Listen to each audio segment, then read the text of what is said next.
dare accuse me? I have served the crown loyally for 20 years, and this is how you repay me. Is there no justice? Most men believe reacting proves strength. They think speaking immediately, defending themselves, explaining emotions, and correcting others shows confidence. It doesn't.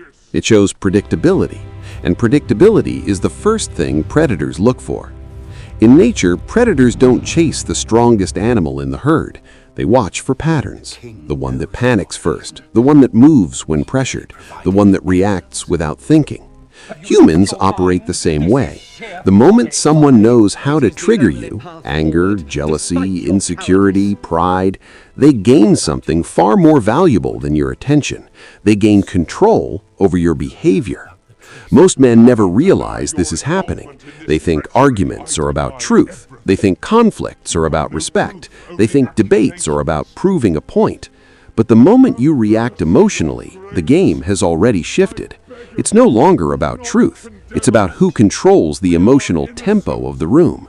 And the man who reacts first almost always loses. Because reactions are mechanical. Someone insults you, you defend yourself. Someone challenges your status, you explain yourself. Someone provokes you, you escalate. Each reaction confirms one thing to everyone watching. You can be moved. And once people know they can move you, they begin testing how far the leash goes. A small jab becomes a bigger one. A joke becomes disrespect. A disagreement becomes manipulation. Not because people are evil, because humans instinctively test power boundaries. If pushing you creates a reaction, they push again and again and again until reacting becomes your role. Now you are predictable. You are the guy who gets angry, the guy who argues, the guy who explains, the guy who needs the last word. In other words, you are manageable, and manageable men are easy to control. Think about the most dangerous man in the room. He rarely speaks first. He rarely defends himself. He rarely reacts emotionally. Not because he has no emotions, because he understands something most men never learn.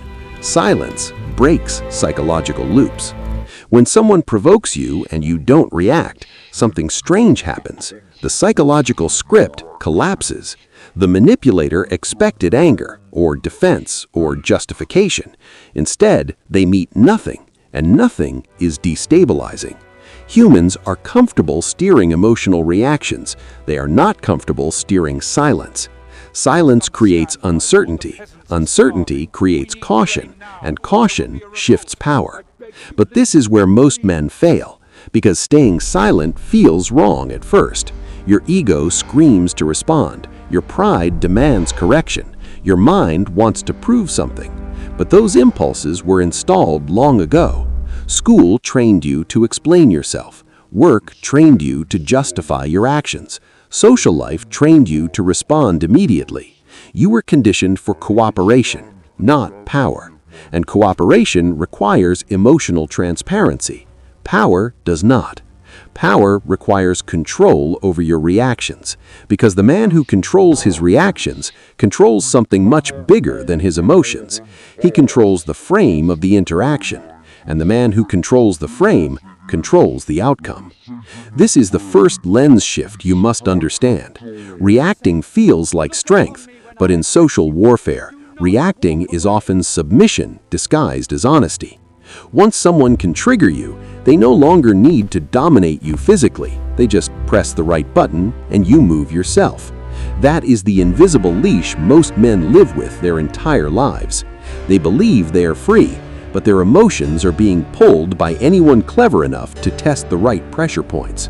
And the worst part, most of them never even notice, because reacting feels natural, predictable, human. But power has never belonged to the most emotional man in the room. It belongs to the one who cannot be moved. The moment you understand this, you begin seeing social interactions differently. Arguments start looking like bait. Provocations start looking like traps, and emotional pressure starts looking like control attempts. That realization changes everything. Because once you see the leash, you can finally decide whether to keep wearing it.